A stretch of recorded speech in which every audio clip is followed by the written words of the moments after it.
Hey Jeff. Yeah. How's it going? Pretty good. So are you ready to be a picky Am I ready to be picky? to the students who are watching this YouTube video? I mean, I'm always picky. To your student class? Not about English very much, but whenever we go out for lunch, I'm always picky. I know that the things that you hate the most. What? Do not wash hands. Yeah, I'm very picky. Wash your hands. Come on. So at the first video, I think we were talking about the mistakes that students have to do Right. when they try to speak English, right? Mhm. So today I want to find out the mistakes that I made at the first video, Mhm. and then pick up some mistakes, and then we're gonna talk about it together. Okay, sounds good. Good. My goals when it comes to speaking English is to make students and people enjoy it. You know, I don't think everyone have to be good at speaking English in Korea. So I think it's better to say everyone has to be good Exactly. at English in Korea. Exactly. But you know, I've been teaching how to speak English before a lot, for 7 years. 7 Mhm. years. Students really obsessed with Yeah. this kind of the really.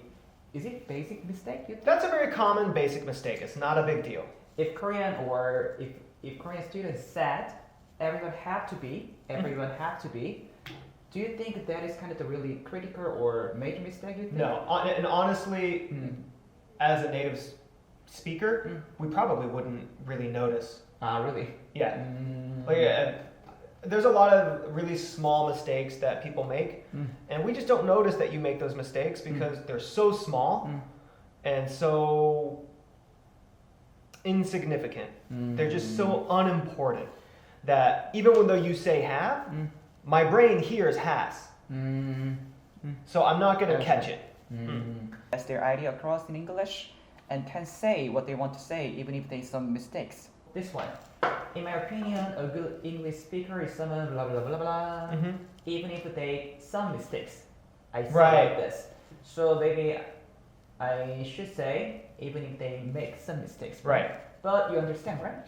Yes. So in that situation, it would be better to put the verb make. It's better to put it in there to make it absolutely clear. But through the context of the conversation and the topic of the conversation, I was still able to understand what Nick was talking about.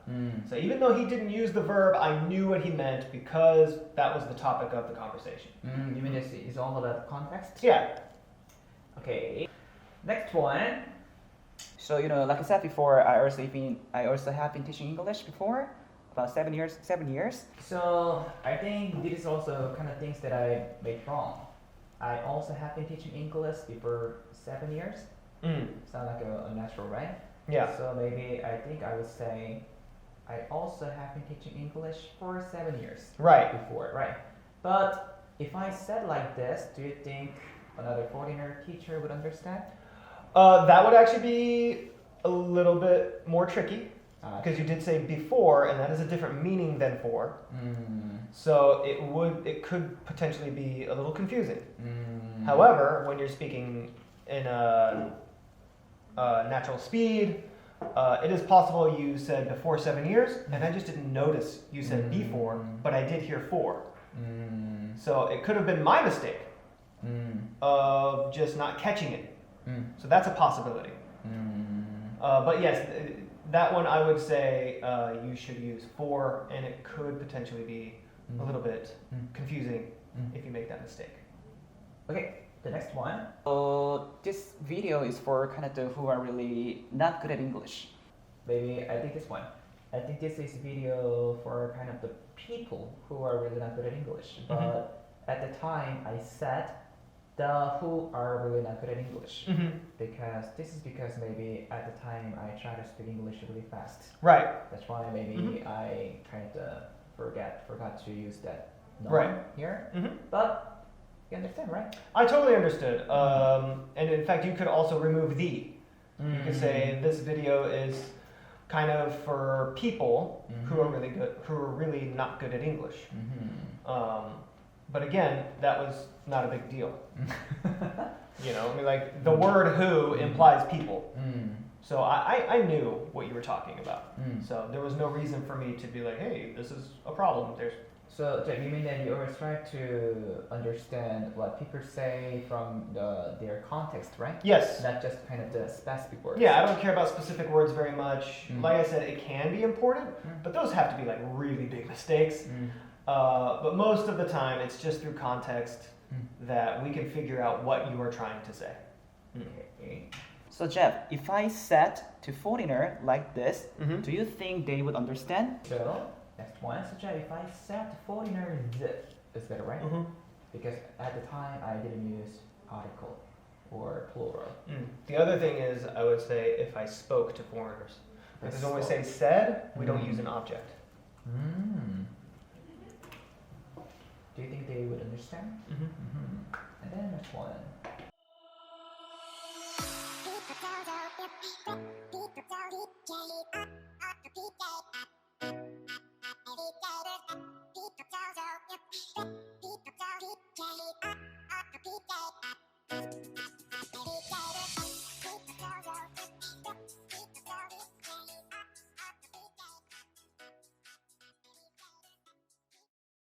So thanks everybody for hanging out with us, and please don't be afraid to make a lot of mistakes, because that's how we improve, that's how we get better. And as you saw, it's really not a big deal because we can figure it out ourselves.